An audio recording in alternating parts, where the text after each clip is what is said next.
Premiership, they also get rings like they do in other American sports. And I have one here for you to see. Here, let's have a look at it first. Here's Houston Dynamo, including Paul Dalglish, picking up their rings for winning last season. Here they are, that was the trophy, and there's Paul Dalglish, your friend, picking up his ring there. There you go. Have you ever seen Paul's ring? No, thanks. Well, I've actually got one in the studio here, and here's what it looks like. You wouldn't get this at Ratner's, would you? Look at that. That is very sparkly. Bling. Each ring is individually designed with the player's name and number on it. This one belongs to the Houston Dynamo general manager, Chris Canetti, and I think you can see his name just in there, Canetti. Made by a company called Diamond Cutters International, made from 14-carat white and yellow plum gold. Contains 70 individually matched diamonds, all the same, and rare natural orange diamonds as well. It's worth approximately, how much do you think that's worth? 10 grand. 5 grand, $5,000. Pulse, you get a lot of trophies when you win tournaments. Would you rather collect rings? I quite like that. I think that's kind of, a nice, cool idea.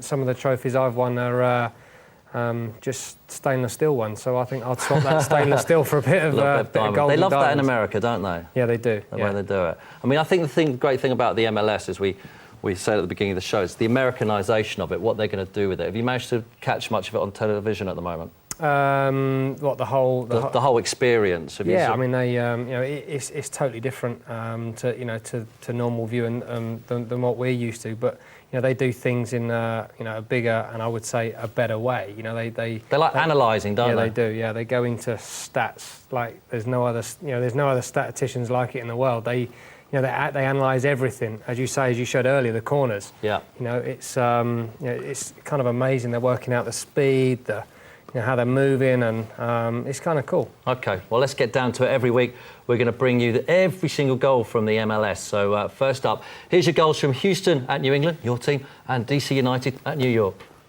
7 goals last season, has 4 so far this year. He missed some time on U.S. national team duty. His career high was 12. Now Noonan's in. He'll lob the keeper. Will he find the net? Yes! 1-0 Revs!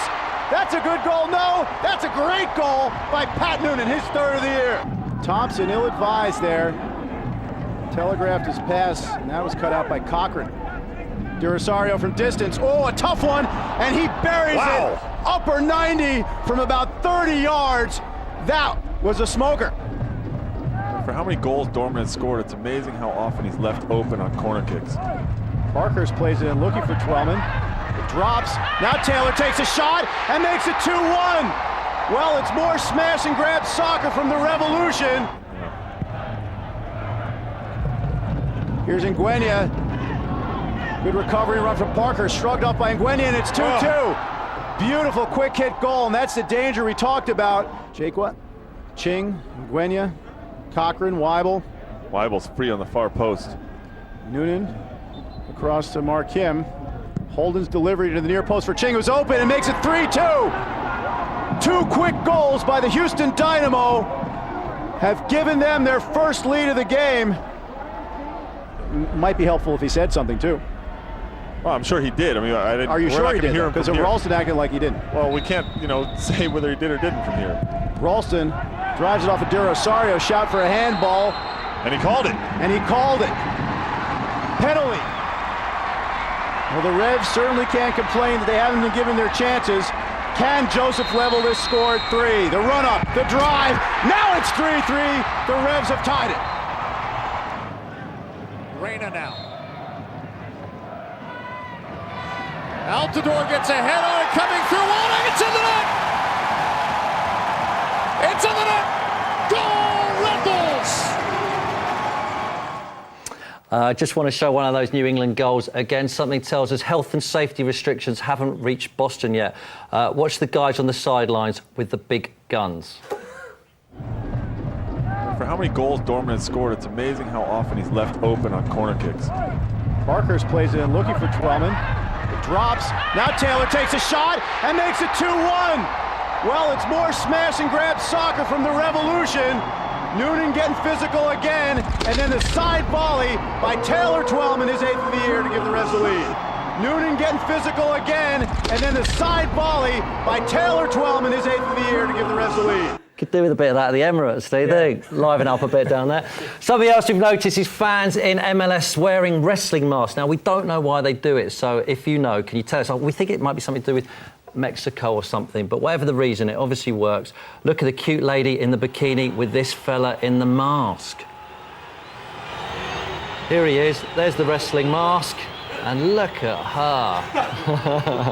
Why is he wearing wrestling masks? If you know why he's wearing that mask to the game, or if anyone knows why people wear masks, or if you've got that girl's number, email us at soccerusa@5.tv. Now, when we decided to do this show, me and the boys behind the scenes decided we had to pick teams to support in the MLS. Anyone who loves football knows that picking a team to support is a serious thing. I'll tell you mine in a minute, but here's who the rest of the boys support and their important reasons why. OK, that's Fenners. He's supporting the Columbus Crew because he thinks their badge looks like it's got Run DMC on it. That's Sheephead. He's normally a Bolton fan, but his MLS team is going to be Real Salt Lake because he says it sounds like a Sunday League team and because he likes salt on his food as well as gravy. That's Robbie there, or the Tramp. He's picked Toronto because he lived there once for 2 weeks.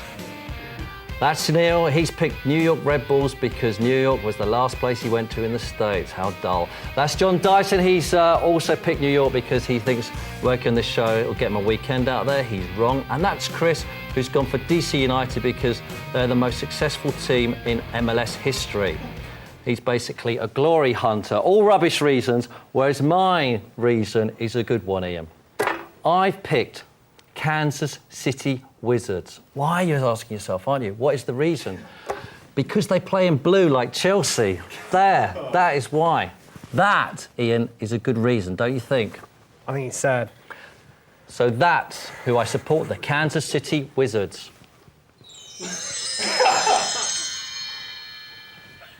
It's cheesy.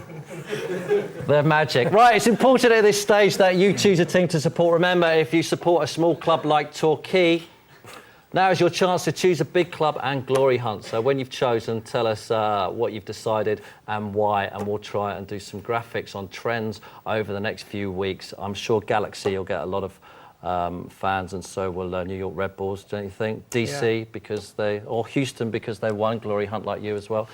Email us at soccerusa@5.tv.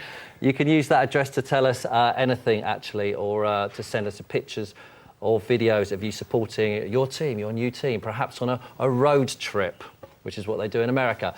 So back to David Beckham. His first match was against the mighty Blues of Chelsea, and here are his thoughts after the match. There's great performances in the Chelsea team, and also in our team. You know, you've got Kelly in midfield that set up a few passes for a few chances on goal. You've got Carlos up front and Landon, of course. I also think that, you know, Abel played a really good game as well to stop, you know, Drogba, one of the best, you know, forwards in the world, many times in the game. I think he had a great game. So there's not one player. I think it was a great team performance. I think the reaction that I got from the fans was one of the best that I've ever had. In this international friendly, and Galaxy fans hoping to see David Beckham. The moment that I took off my warm-up top to go onto the pitch, and I think that cheer was the biggest, so I got goosebumps at that moment, and I felt really proud. I think to play 10 minutes in the game was important for me. The ankle was a little bit sore today. I probably shouldn't have played and wouldn't have played in other circumstances, but you know, I enjoyed the 10 minutes, and I'm glad I did. This one is over. Chelsea gets the win.